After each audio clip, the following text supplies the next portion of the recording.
Boa noite a todos, encarnados e desencarnados. Aqui estamos, vindos lá do CEOI, Centro de Educação e Orientação Espírita Gésio Gonçalves. Como nosso irmão falou, meu nome é Érica e a gente está aqui para estudar o Evangelho do Cristo. E coube para a gente hoje refletirmos sobre os itens que estão presentes lá no capítulo 10 do Evangelho segundo o Espiritismo. E olha que interessante, essa mensagem, a gente leu aqui uma mensagem para preparar o ambiente, e assim, sabe aquele casamento perfeito? Tocou assim a gente profundamente, está dialogando muito com o tema que a gente trouxe hoje. Porque a gente veio falar, por exemplo, por que será que a gente costuma ver um cisquinho no olho do outro, mas não enxerga, sabe, uma verdadeira barreira nos nossos olhos? Por que será? Esse é um dos itens que o Evangelho nos traz para a gente poder conversar hoje. O outro é o seguinte: será que a gente está querendo ser julgado? Se a gente não está, então por que a gente está se colocando no lugar de juiz? Não julgueis para não serem julgados. Esse é um outro item. E por fim, a própria exemplificação de uma passagem em que uma mulher pega em adultério foi trazida na presença do Mestre Jesus para ser testado por aqueles homens da época que queriam colocar o Mestre sob a prova, ver se ele ia se contradizer com as leis humanas, dizendo o que fazer com essa mulher que foi pega em adultério, já que a lei diz que ela deve ser apedrejada. Então vejamos que essas passagens que estão dentro do nosso estudo de hoje nos convocam a um olhar, na verdade, para dentro. As 3 passagens são um convite para que a gente possa olhar para dentro. Porque com que olhar será que a gente está identificando essa poeirinha na visão do outro? Será que é o olhar crístico que o Cristo nos ensina? Ou é o olhar do orgulho que faz com que a gente se ache tão maravilhoso, tão irrepreensível? Maravilhosos somos, né? Porque somos filhos de Deus. Mas assim, tão irrepreensíveis, tão completamente perfeitos, que nos colocamos na posição de juízes. Então, o convite que nos é feito, por exemplo, quando a gente é chamado por essa passagem, né, do Evangelho a nos dizer, primeiro, antes de ver alguma dificuldade que o outro apresente, olhe para si, veja se você não tem algo semelhante que precisaria ser corrigido. E outra coisa, ainda que você identifique isso no outro, além de fazer essa pergunta a si mesmo, pergunte-se também o que está motivando cada um de nós a nos sentirmos como verdadeiros censores e juízes do próximo. Será que realmente é o desejo de ajudar no aprimoramento daquela pessoa, ou simplesmente para fazer com que aquela pessoa caia no descrédito, que a gente ridicularize? Porque, na verdade, são as intenções, muito mais do que as ações, né, que vão estar falando sobre a nossa essência.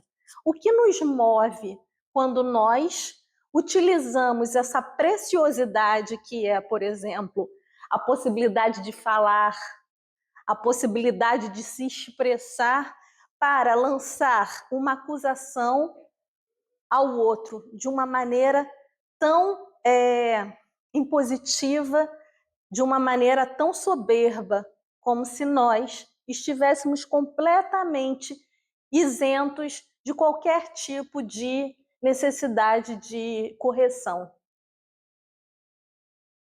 Essa é uma questão que nos é trazida. E por que eu disse que dialoga muito, na minha concepção, com essa mensagem de abertura, né?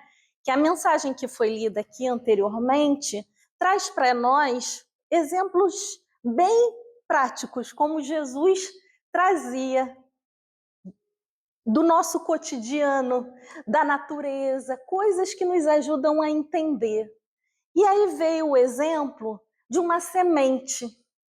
Uma semente, quando ela é lançada no solo, ela entra em contato ali com a lama, ela entra em contato, não é? Que a terra vai sendo molhada pela chuva, então vai formando aquela lama. Tem detritozinhos que ela acaba se nutrindo, ela passa por momentos de escuridão, por momentos de frio, de calor. Ela passa por todas essas modificações. Mas observe que, posteriormente, essa semente ela vai dando folhagens, ela vai dando florações, ela vai dando frutos. Assim como nós, sementes quando mergulhamos na carne.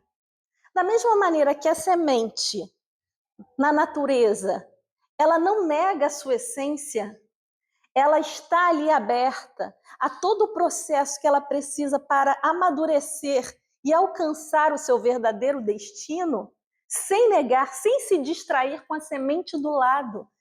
Imaginemos uma semente de abóbora, ao invés de estar ali consciente do seu processo de amadurecimento que um dia fará com que aquela sementinha vire aquele legume bonito, né? Abóbora, fazendo jus ao nome, não é? Ao invés disso, se essa semente ficasse distraída com o processo da semente, por exemplo, do feijão. E olhasse assim, olha lá a semente do feijão. Olha como é estranho esse negócio crescer. Está crescendo, aquilo ali é um crescimento? Nem está aproveitando direito essa terra.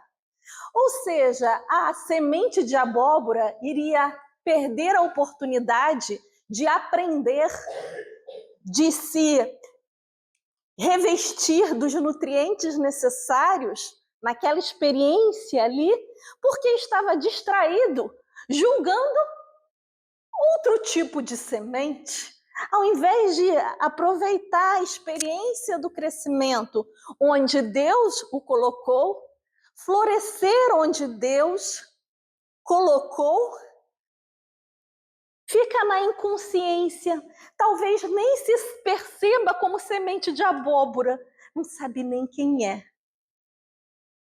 E certamente outras sementes, a semente lá de uma outra leguminosa também deve estar, olha aquela semente ali que fica se revirando, porque na natureza, como a gente disse, existem as leis que regulam as relações.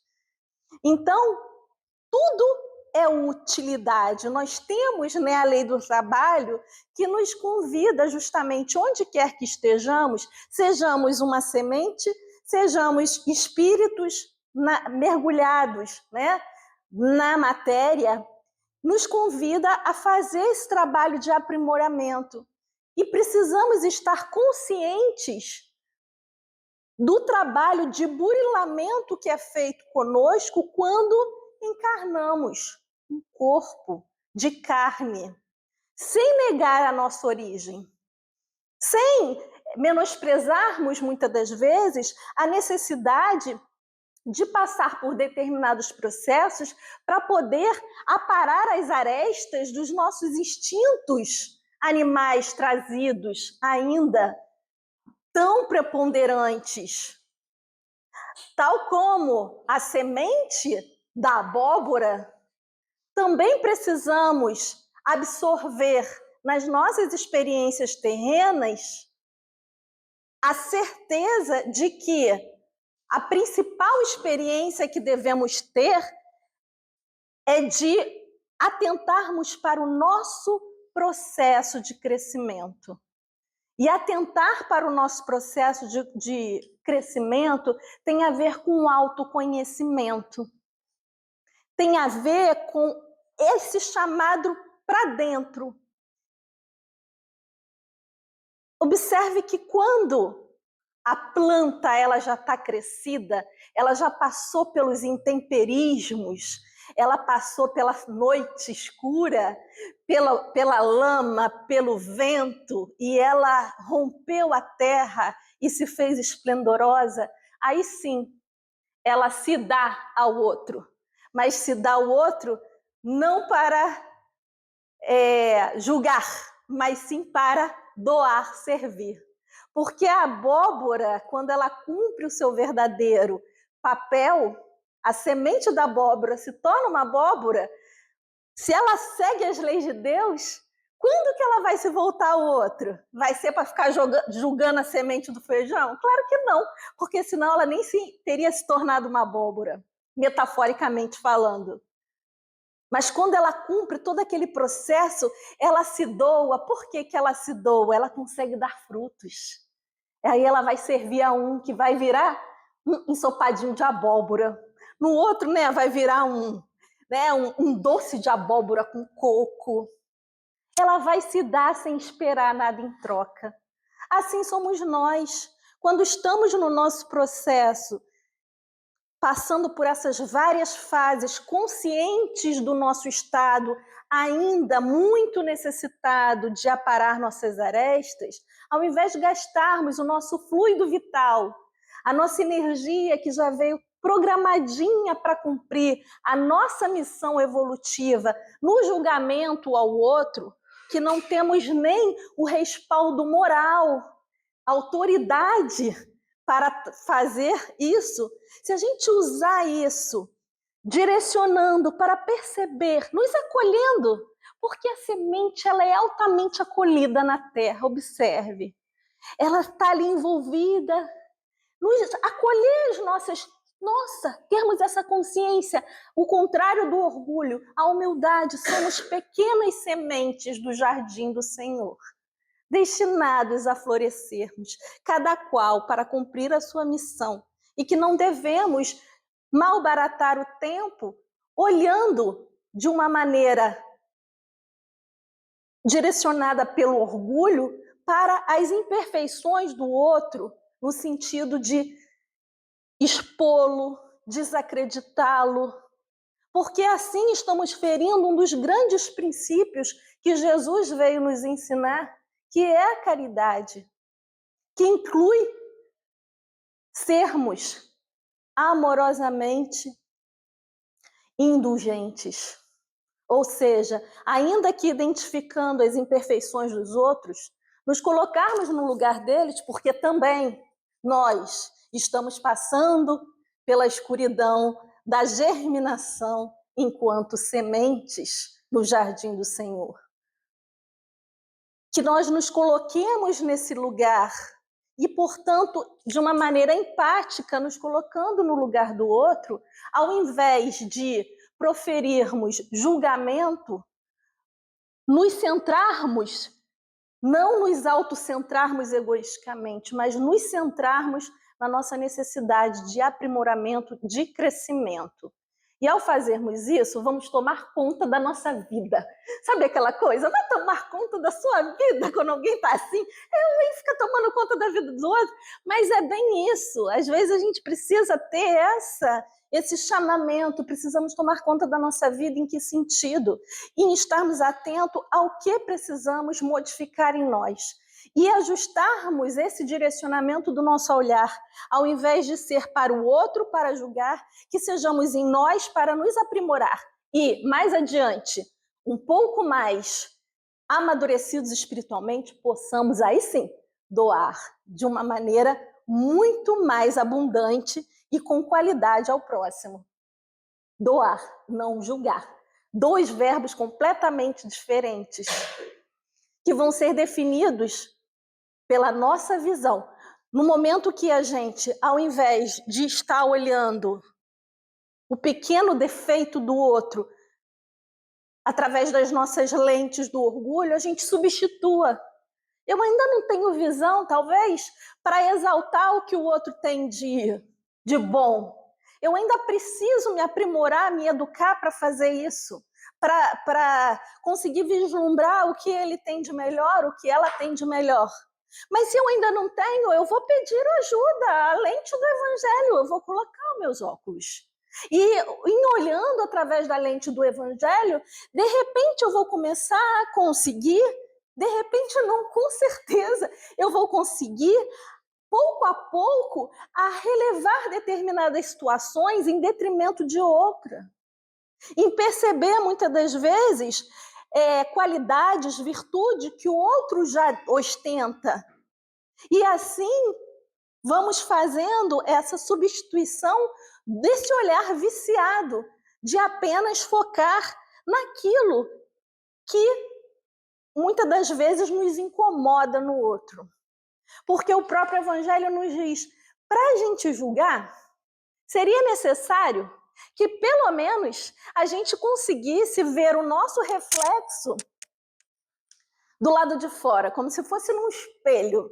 E aí, o que está aqui dentro fosse colocado do lado de fora e a gente conseguisse enxergar aquilo como se fosse uma outra pessoa, para ver se de fato realmente a gente é tão cheio de perfeição muitas das vezes quanto a gente dissimula, a gente disfarça e a gente finge. E aí, para fazer isso, na verdade, a vida ela é tão sábia, né, os mecanismos divinos, que na verdade a todo instante a gente está vendo sim o que a gente traz dentro. No espelho, sabe quem é o espelho? É o outro. Geralmente é quem a gente está apontando, o defeito que a gente está querendo evidenciar, muitas das vezes no outro. Se a gente faz esse chamamento para nós, redireciona, pode ter certeza que algo há ali no outro que incomoda, que ainda habita em mim, ou já habitou.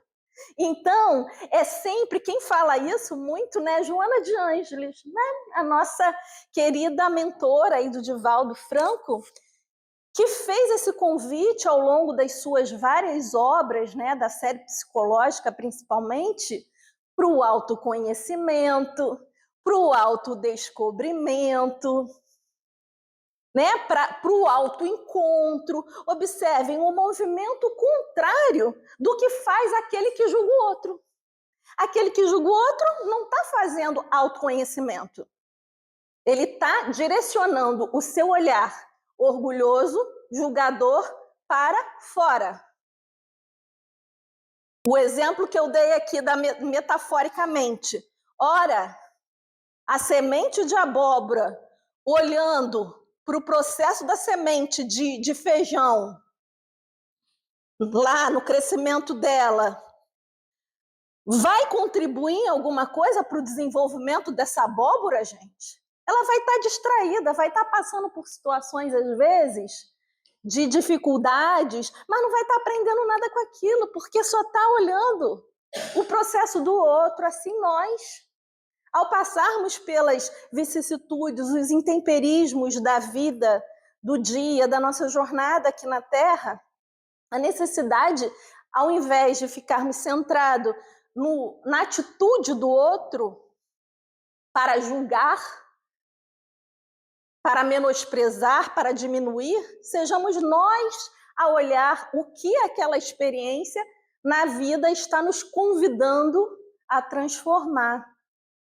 Porque há um convite da vida em cada experiência que vivemos para que a gente possa evoluir. Qual a resposta que a vida está me convidando a dar frente a essa situação? Isso é a gente se colocar como protagonista do processo.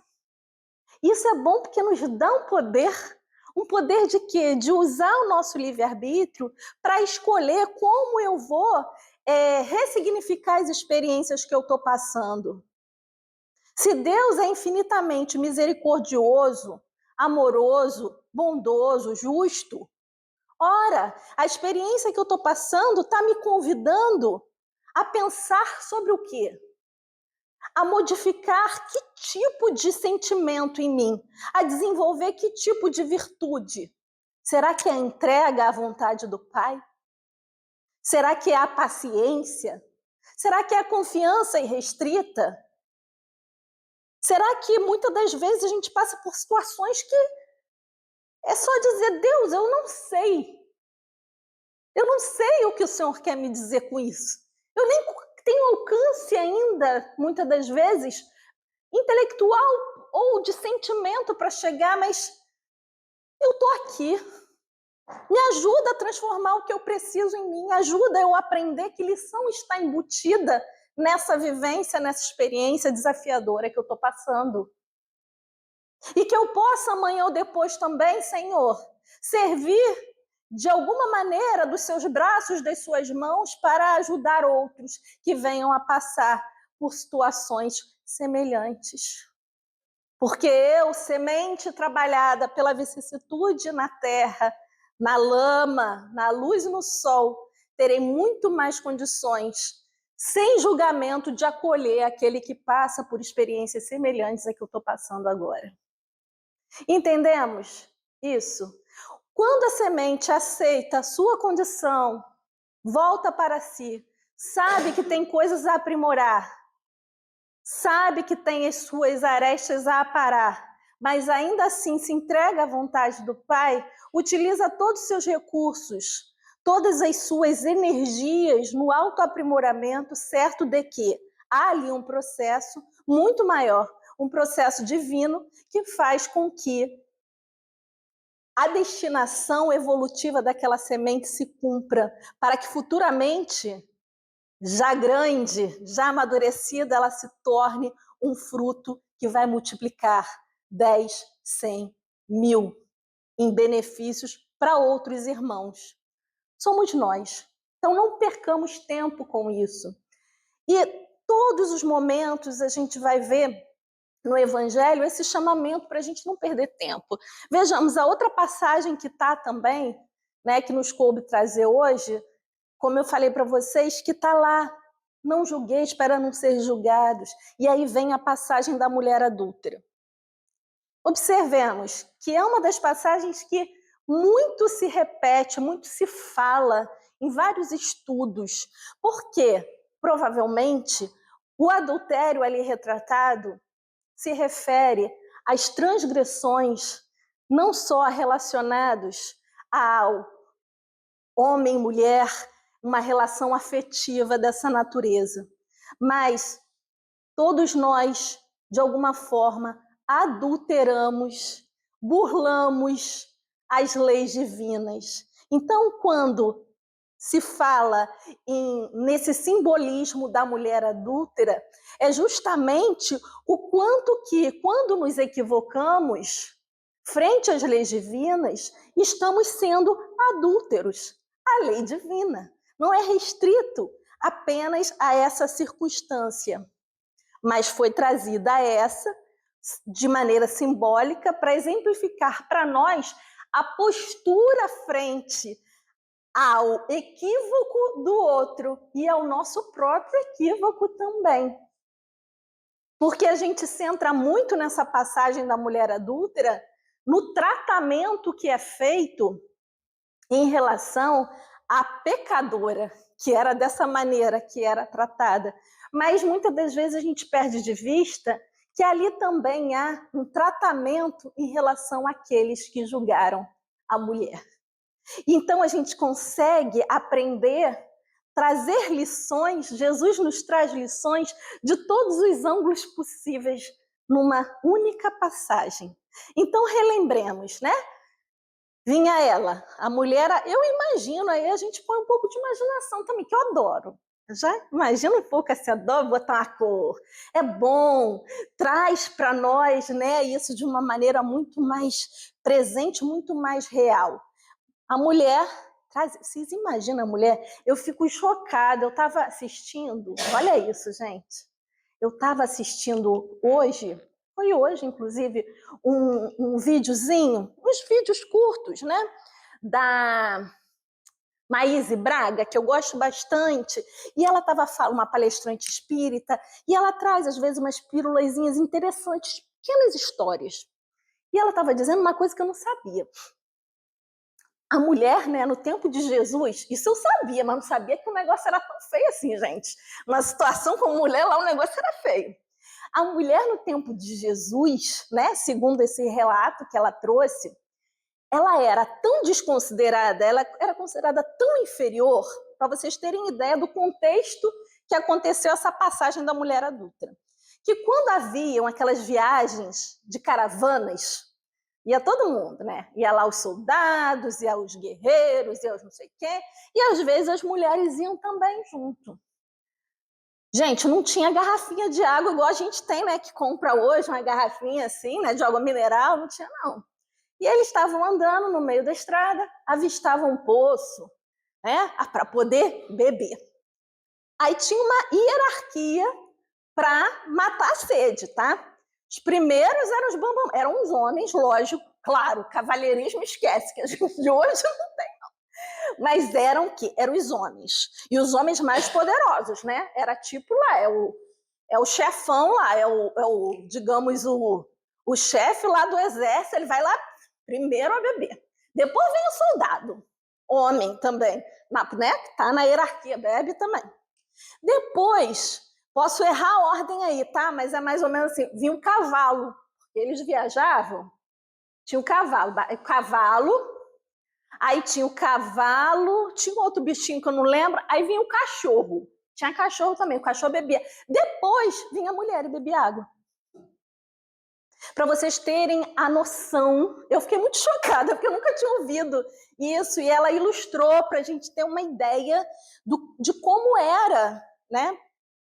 Então, é extremamente, é uma mudança de paradigma muito grande a maneira como Jesus trata as mulheres ao longo do seu evangelho. E imagina nessa época, se hoje, não por acaso, acredito que ele fez a escolha de trazer essa passagem, né, simbolizada na questão de adultério de uma mulher. Imagina se hoje isso já é tão problemático para todos nós, na nossa sociedade atual. Imagina nessa época em que a mulher era equiparada a, né, nada. Não era humano, não era animal, era algo. Então vejamos o quão impactante foi essa atitude de Jesus ao retratar para nós, através da conduta dele, da atitude dele, como deveria ser o parâmetro da gente tratar não só a mulher que adulterou, mas qualquer um dos filhos de Deus que tenha adulterado. De que maneira? Tacando pedra, como já era feito? A gente vai ver pelo desfecho da história que não foi isso.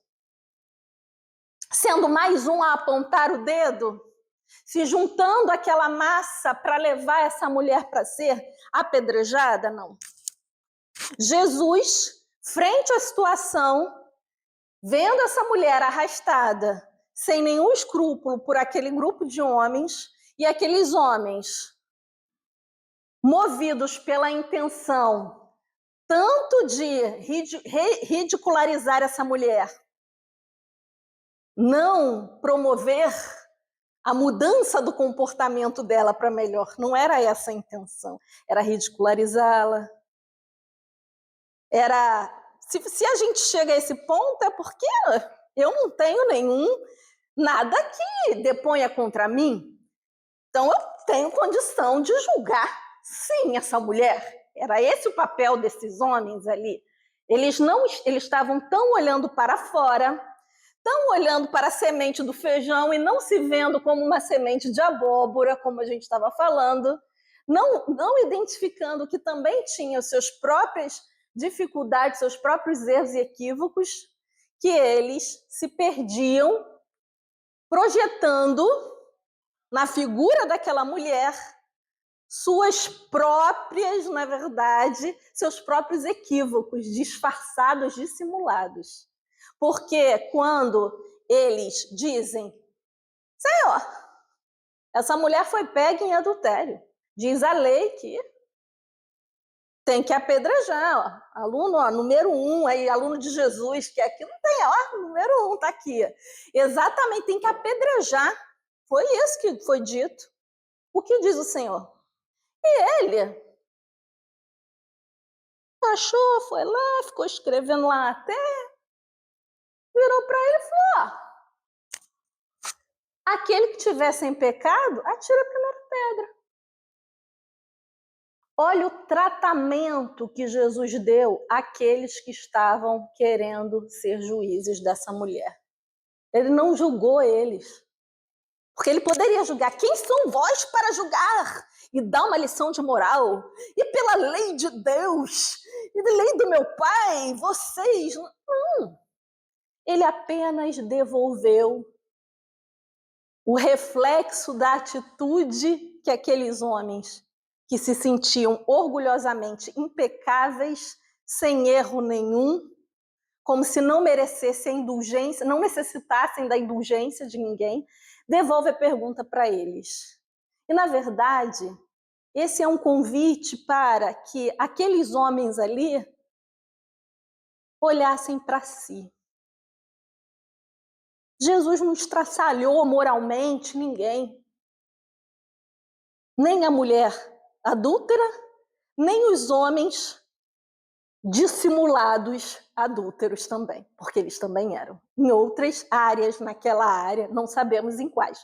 Mas, se todos nós que estamos reencarnados aqui na Terra, se a gente não tiver consciência de que somos espíritos, que temos algum grau de comprometimento com a lei divina, que já nos equivocamos, se a gente não tiver essa consciência, é complicado. Então, se a gente achar que a gente já é um fruto pronto, que não precisa ser incoerente na lei divina, a gente está num planeta como a Terra no momento que está, se não tivéssemos algo que precisássemos aprimorar. E naquela época não era diferente. A época lá estava bem tensa, a época que Jesus veio também. Foi um momento que estavam muitas coisas ocorrendo, muitos convites da vida para que aqueles espíritos ali reencarnados fizessem também essa volta para si mesmo e percebessem o que a vida está me trazendo de convite para que eu possa evoluir. E aí esses irmãos que ali estavam apresentando aquela mulher adúltera tiveram uma oportunidade de ouvir da boca do próprio mestre qual seria o caminho para que eles pudessem se reabilitar frente à própria consciência. Que ao invés de gastar a sua energia olhando e julgando e apontando, sem indulgência, sem misericórdia, né, só movido pelo seu orgulho, ao invés de focar nessa mulher, que eles olhassem para si e vissem o que neles estava ainda fazendo com que eles se mantivessem presos àquele tipo de conduta. Porque é uma forma da gente também se distrair, né? Quando a gente está olhando muito para fora, a gente se destrói e se distrai também dos trabalhos internos que precisamos fazer para modificar, que dá trabalho, né? Então, vejamos lá. Quando Jesus diz isso, veja, ele não usou a força, mas ele tinha autoridade moral. Isso ressoou no íntimo daqueles espíritos ali encarnados como homens, e eles foram se retirando. Pouco a pouco, dos mais velhos aos mais novos, pouco a pouco saíram. E Jesus volta novamente à mulher e diz: mulher, cadê aqueles que te acusavam? Foram embora, mestre. Não te acusaram? Não. Eu também não te acusarei, mas vá e não peques mais. Por quê? Era uma ameaça para aquela mulher? Não era uma ameaça. Mas era para que aquela experiência ali, porque aquela experiência em si já era uma experiência altamente... Imaginemos nós quanto de vergonha essa mulher passou, quanto de humilhação ela sentiu, quanto de medo em se ver ali coagida, sabendo da possibilidade de, em vida, ser trucidada por pedras. Então, além da parte física, a parte moral, a parte espiritual ali, tudo junto. Imagina o drama, ali aquela situação, talvez ela ali já estivesse, na verdade, colhendo, né, fazendo seu processo, inclusive, de estar equilibrando o que ela havia desequilibrado, porque foi um processo que trouxe muito sofrimento, imagino, para ela, né? Está já espiando ali uma boa parte, se não completamente, do que aconteceu. Mas o mais importante, porque não é o sofrimento pelo sofrimento. Será que justificaria, faria sentido na vida? Vou voltar para a semente da abóbora que me inspirou muito eu gostei muito desse texto inicial aqui. Gente, qual sentido seria de uma semente passar por tudo que ela passa, se não se transformasse em algo melhor? O que motivaria uma semente, né, que ainda a gente olha assim, nossa, o que tem ali? Uma semente, mas essa semente está ali na terra. Às vezes alguém esquece de molhar, às vezes molha demais, às vezes vai lá faz isso e aquilo. Se ela não tiver esperança que um dia ela vai se tornar em algo que vai frutificar, que motivação? Assim nós, apesar das nossas dificuldades ainda, tenhamos certeza que estamos num processo de florescer e que pouco a pouco, com o intemperismo da vida, a gente vai conseguindo criar, né, as camadas necessárias para a gente se fortalecer para os embates e a gente, ao mesmo tempo, vai se despindo daquelas partes que não combinam mais com o estado evolutivo, né, que a vida está nos propondo no momento. Então, que a gente possa ter, né, isso bem marcado na nossa consciência, essa necessidade de, se somos nós aqueles que estamos amargando pelos atos equivocados cometidos nessa ou em outras experiências reencarnatórias, que nós possamos também nos acolher e que nós possamos também não ser aquele verdugo conosco próprios, porque muitas das vezes, imbuídos por esse sentimento, né, tão condicionado com essa visão, muitas das vezes entramos num processo autopunitivo, que não é a proposta. A proposta de Jesus, primeira delas, está expressa na pergunta que ele fez àqueles homens: aquele que estiver sem pecado, atire a primeira pedra. Qual é o convite? Olhemo-nos, voltemos a visão para nós, tomemos consciência a respeito do nosso estado interior. E ao fazermos isso, que a gente possa dar o próximo passo. Porque aqueles homens fugiram da situação. Eles poderiam ali também, pensemos em possibilidades, em outras possibilidades. Eles poderiam, naquele momento, ser tocados de tal forma e ir até aquela mulher e reerguê-la. Mas já bastou, naquele momento ali de amadurecimento daquele grupo de espíritos, a tomada de consciência de que eles não eram essa coisa toda que eles se achavam, perfeitos, juízes, né, que sem nenhum tipo de falta que desabonasse, essa tomada de consciência que fez com que eles se retirassem já era um progresso. Foi o que eles conseguiram dar de resposta naquele momento ao convite de Jesus. Cada um a seu tempo vai fazendo vai dando a sua resposta dentro do que consegue, de acordo com o seu estado evolutivo. Então, muitas das vezes, essa fala, quantos Cristo falou, exemplificou, curou, acolheu, que de fato entenderam a proposta reeducativa que Jesus trouxe como proposta de cura definitiva e conseguiram fazer novos caminhos na sua trajetória. Mas outros apesar do despertamento inicial, foram se refugiar muitas das vezes novamente nos seus velhos hábitos e voltaram a adoecer.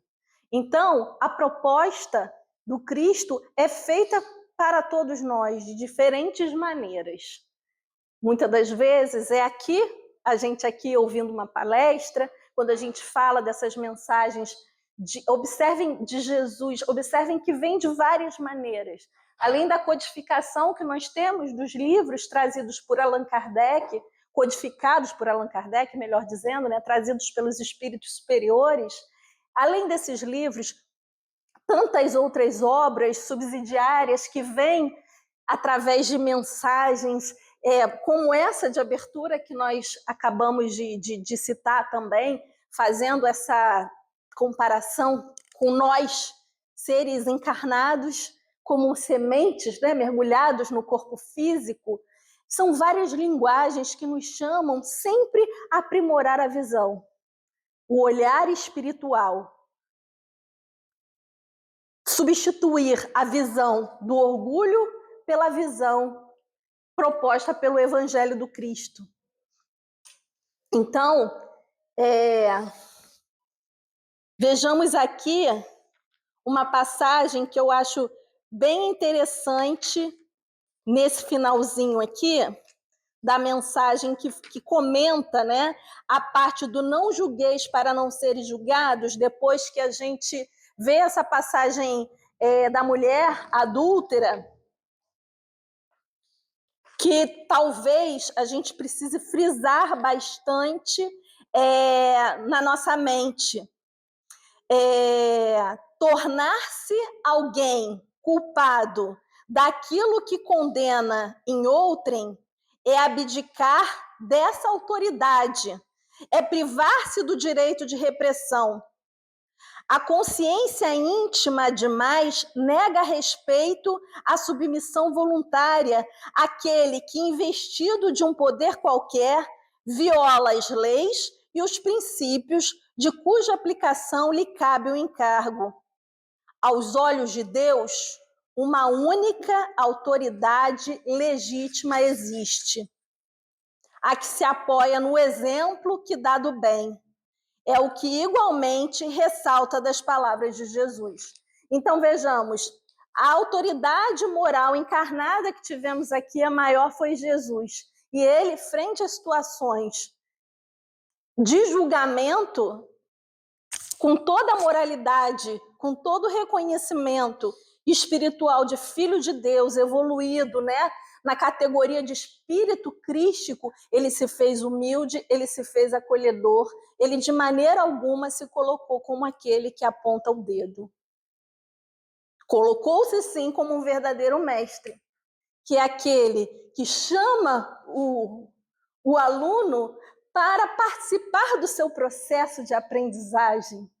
Porque quando a gente se engaja, observem, quando a gente se engaja em algo, num trabalho, numa atividade, num processo de aprendizado, é muito mais prazeroso, é muito mais meritório e geralmente tem melhores resultados, porque você se sente parte. E você recebe por aquilo que você está semeando.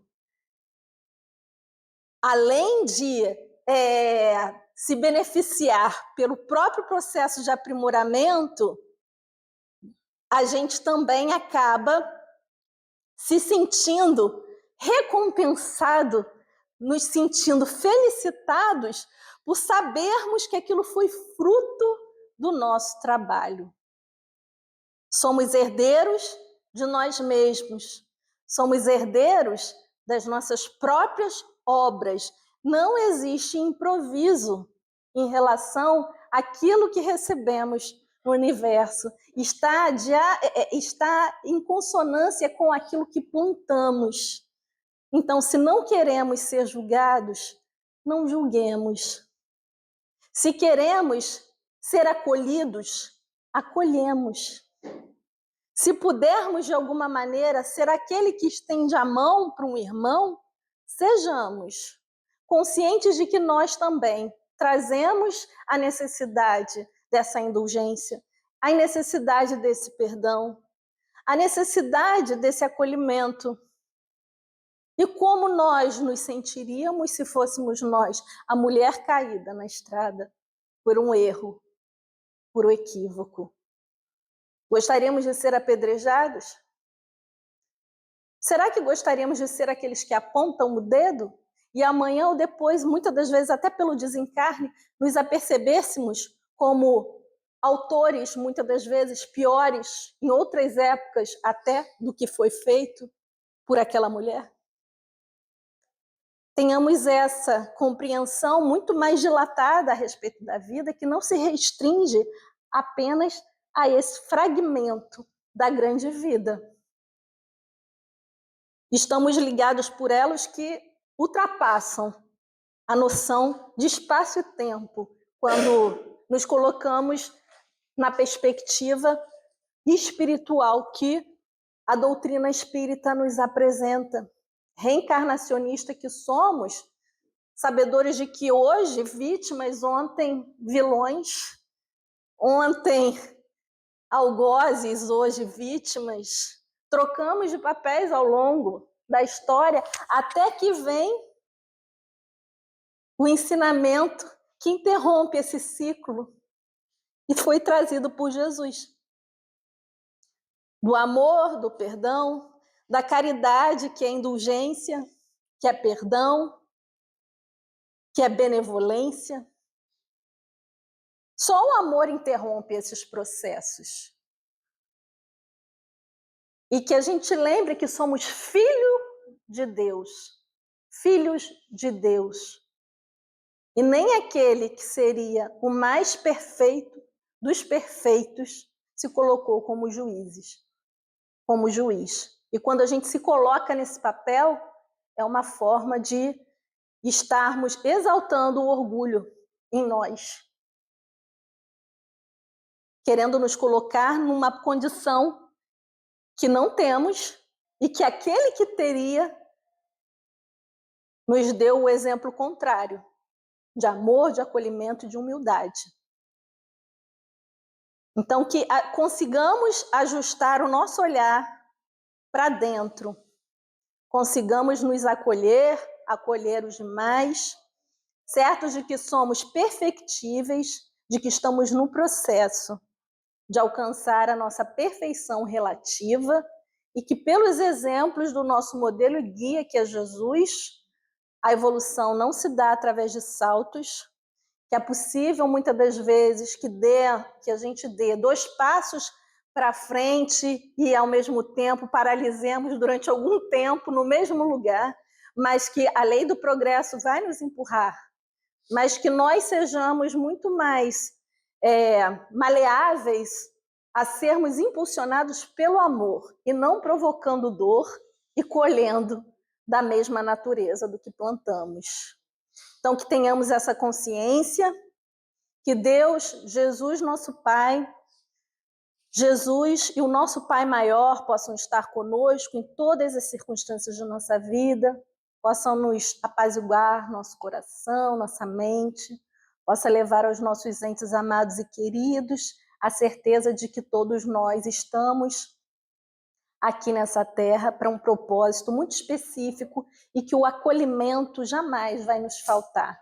Que a gente possa humildemente se colocar um aos lados dos outros, sabedores que evoluímos conjuntamente e que a proposta é de nos ajustar a nossa conduta para podermos estar em consonância com as leis divinas, jamais como juízes. Que Deus nos abençoe, nos proteja, nos ilumine. Muito obrigada.